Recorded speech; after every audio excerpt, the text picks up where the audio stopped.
Well, it's very cozy here in this room, Bob Newhart, and welcome to Fort Worth, Thank you very much, Bobbie. We finally met. We talked just before the Emmy show, I think it was Yes, yes, and we said at that time, hope we'll get together sometime in person, and we didn't know, I guess neither one of us knew it would be at this time, but you're just exactly what I thought you would be from the phone conversation. Thank you. Thank you. No, you know what, people do get images, Bob, of what a TV comedian or just comedian is, and I must say that you don't follow the normal image that people have. You're kind of quiet I guy. guess, yeah, I'm kind of reticent. If I were the normal comedian, I'd be doing something with the drapes or something, yeah. or the lamp over there or something. Yeah. No, I just, I've always been that way. It's just my nature, and it's never changed. But then when you come on, man, you're really on.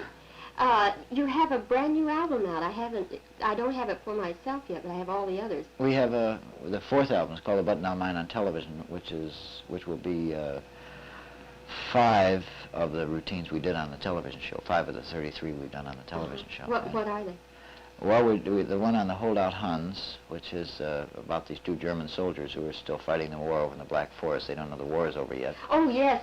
You did that recently on the television show. Yes, wasn't that the Gary Moore? No, I did the dog. That's right, the dog was on Gary Moore recently, yeah. The large visiting a friend with a dog, that's another one. Then there's Sir Walter Raleigh, which is introducing tobacco to civilization, which we did on the show.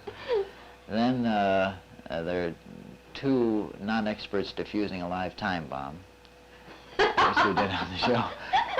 And do they make it? Yes, they finally make it, but it's a question of the man in the office being a lot braver than the guy out in the field, you know. And he says lines like, now stop your whimpering, Willard. He says, I'm taking just as big a chance as you are. You know, if that thing goes off, it's me they're going to want to talk to, not you. And then there's one other one on which is kind of a comparing the manufacturing of chariots with the manufacturing of new cars. Have you been to Texas before? Well, I recorded my first album. Actually, Texas has been very lucky for me because I recorded my first album down at the Tidelands in Houston.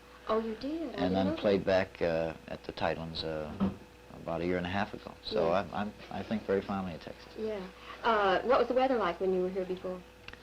Well, I had an experience where the guy from Warner Brothers was in New York, and he called me up, and it was about 3 o'clock in the afternoon. He was going to be in the next morning around 8, and he said, "What should I wear?" And I said, "Well, it's about 85. I bring swimming trunks because it's very nice down here." So he came. This was in February of 1960. He arrived in a blinding snowstorm. In his swim trunks. And kept giving me a fisheye, you know. And I told him I wasn't putting him on or anything. This is the way the weather is. We have the same problem in Chicago. We had spring on a Tuesday last year, you know. Spring on Tuesday, yeah. Yeah, I get it, because I'm a Midwesterner, too. Glory, I used to think that winter would never be over when I lived up there, and now this is one of the many things I love about Texas, and the Texas people, of course, are so great. So, how about this movie making? Do you enjoy it, Bob? I enjoyed it very much. It was difficult for me because I'm so used to audience reaction for pacing and timing.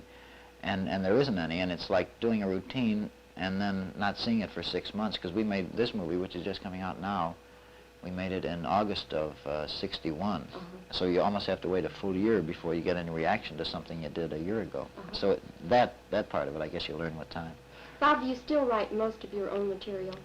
Yes, the fourth album I wrote in collaboration with the writers on the show. We all sat around and kicked the stuff How around. many are there? 11? There were 11? No, there were 11 on the Emmy show. It sounded like a roll call in an Army division of some kind. But we put every writer who had ever worked on the show. Actually, we had five main writers. No, there weren't 11. Over the course of the year, we had used 11 writers. You know what, I had visions. I can imagine 11 writers in one room, Bob, all trying to agree on a gag. It would be, you know, like the war all over. Well, I know at the Emmy Awards, they were reinforcing the stage in case I got the best writing. Bob, this has been a real delightful visit. I am so tickled that I finally got a chance to meet you. Well, thank you, and, of course, we all know that you're getting married. When is it, January 12th. 12th, and I think she's a very lucky girl, and I know she Well, I know I am. And, I know where she is. So we hope that next time you come, we'll have a chance to meet her. Jenny's Yes, Jenny yeah. Quinn. Well, congratulations to you, Bob. Thank you very much, Bobbie. It's been a real ball. Thank you.